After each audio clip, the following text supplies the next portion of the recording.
Greetings to you, our esteemed viewer. Hoping whatever you're farming is turning to gold.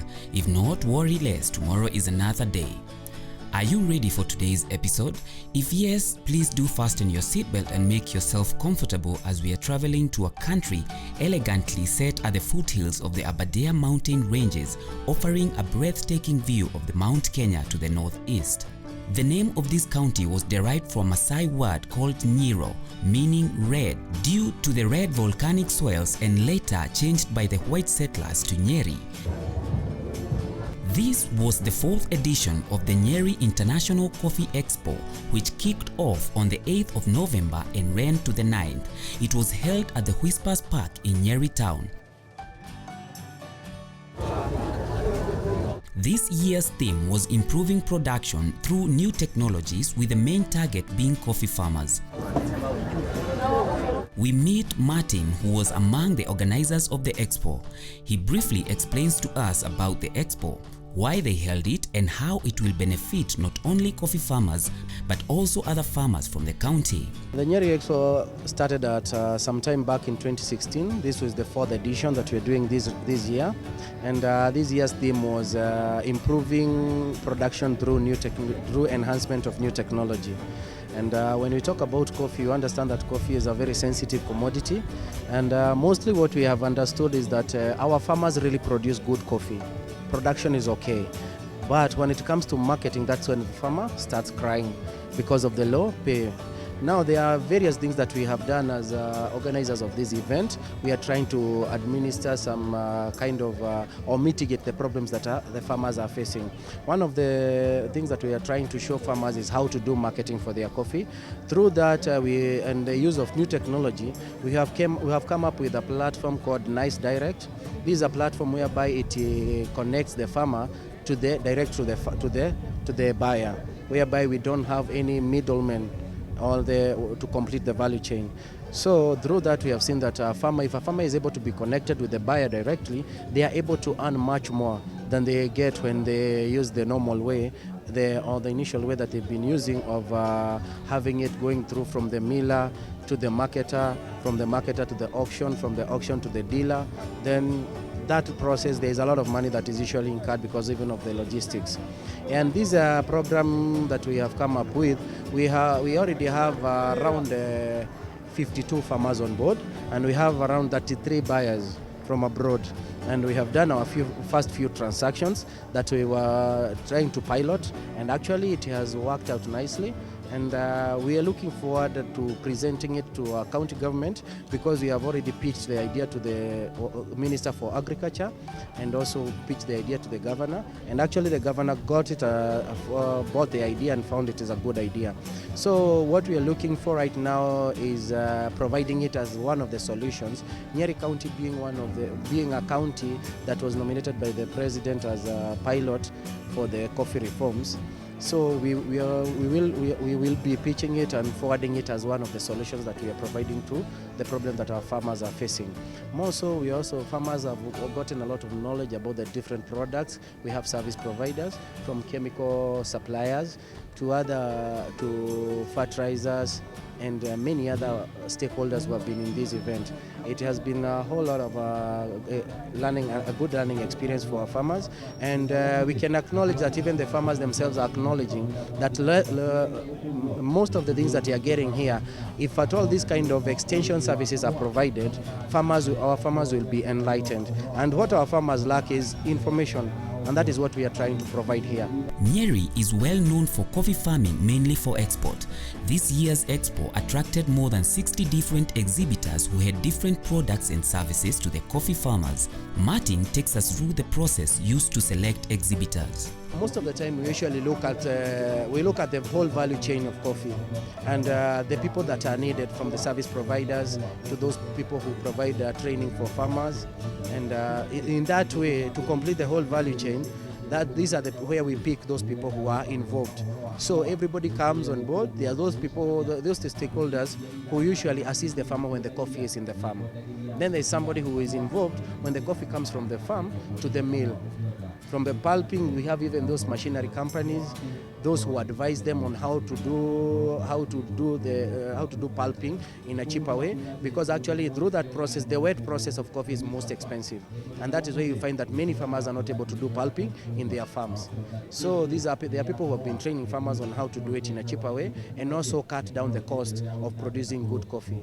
The fourth edition showed a great improvement from the third one in many ways, from the exhibitors, attendants and the sponsors.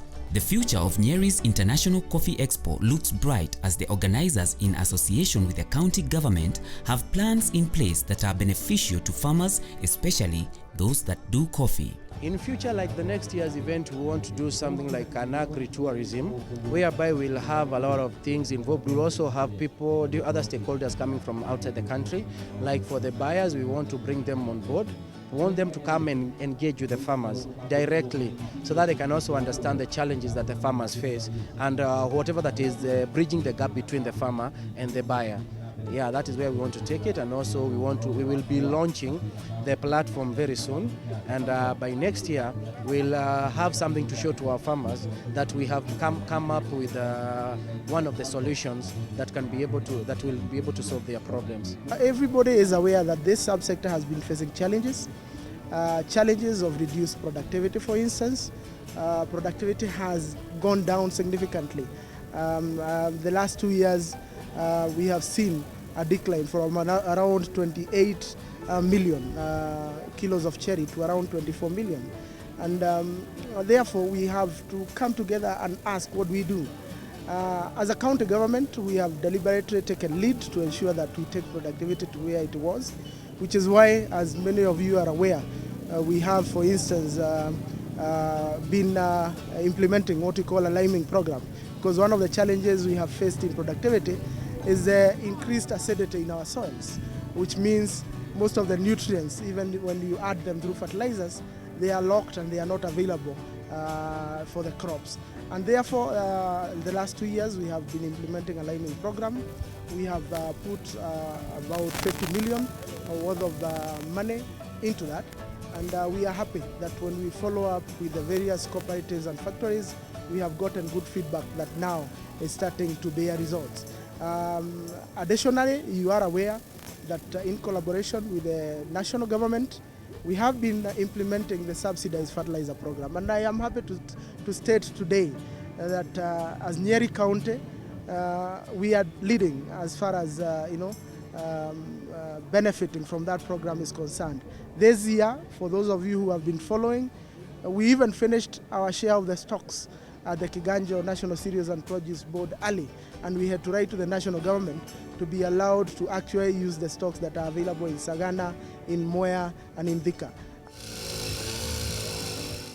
With more than 60 stands, we start with PanAgric International Limited, who deal with agricultural sprayers and protective gear. Agricultural sprayers are farm equipment used for irrigating crops. They are also used to spray pesticides, herbicides, fungicides and defoliants as a means of crop quality control. While protective gear are farm clothing worn to protect farmers from the poisonous chemicals handled in the farms. We talked to Julie Gathoni, a sales agent at PanAgric International Limited. And we deal with so many things that involve agriculture, the farm sprayers specifically, and the protective gears. There are different types of sprayers which are engineered for specific application to maximize the spraying performance. Different sprayers have different functions, and there are considerations like the spray area size, sprayer fluid rate, sprayer fluid pressure, what is being sprayed, total spray volume and sprayer tank capacity. This should be observed before choosing the type of sprayer you want. The different types of sprayers include hand-operated sprayers, which are of small plant treatments and involves applying water or liquid chemicals in a small land area. It is cheap, portable and convenient to use. Low-pressure sprayers are of different types based on the capacity and the size of the tanks. These include tractor-mounted, trailer-mounted and truck-mounted models. They all work on the principle of hydraulics. They are more efficient than hand-operated sprayers and compatible with large-scale farms. High-pressure sprayers are used to spray thick bushes and tall trees by foresters. They are very expensive and are mostly recommended to large-scale farmers. Air carrier sprayers are useful for the application of concentrated chemicals through the air. The air transports the chemicals which dissolves and dilutes them. Forgers used to spray liquid pesticides in the form of air vapor. Julie takes us through the various types of spray pumps and how they function. We have different kind of pumps. We start from the small farmer to the big one. That is, we have the knapsacks, the manual sprayers, the ones you use your hand, and we have the ones you can use as a wheelbarrow. We have a motorized, which is you carry it from your back, and then you spray.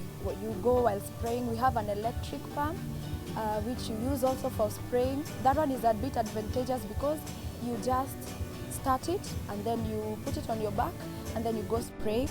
And then we have the big pumps that involve now the big farmers, the coffee farmers maybe. And then these ones you can use the tractor to pull them, then you go spraying. Whether small or large-scale farming, agricultural spray pumps are beneficial to the farmer. They make work easier, save on time, save on the chemical solutions as compared to the traditional way, and also help in accurate measurement as the equipments are calibrated. Now, if you're a small farmer, the best thing to use is the small pump. And the advantage of using that pump is you will not get tired. That is considering the kind of farm that you have and how big it is. Now, when you use the manual knapsack, it's going to be faster for you. It's going to save your time. And then the best thing with it is calibrated. So when you want to measure the kind of chemical that you're going to use, it's not going to be hectic for you. You're going to be able to measure it without any difficulties. And then when you've measured it, you mix it and then you go on spraying your products. The different kinds of sprayers are also used in the pest and disease control in the field, but for effective functioning, good timing and proper methods are essential for a successful pest and disease control and to also prevent harmful effects to the farmer's health. Here are some of the health and safety practices done for effective functioning. The herbicides and pesticides spraying control should be done early in the morning or late in the evening when the air is more settled. At this time, the plant pores will absorb the spray easily. Wear protective gear before you start the whole process.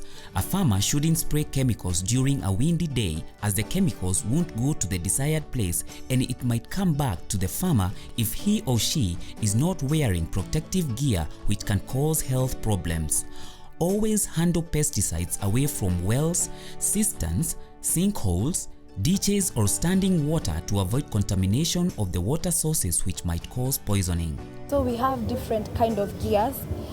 We start with the masks, the dust mask. That is for the small farmers now. That one, it reduces the amount of chemical you will inhale.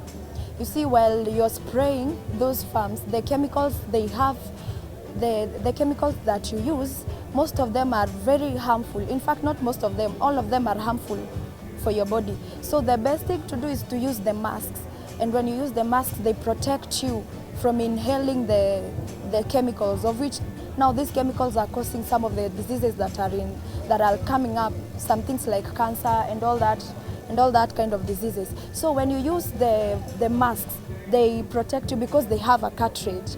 Now the cartridge is something that has also another chemical that absorbs that other chemical that you're using to spray.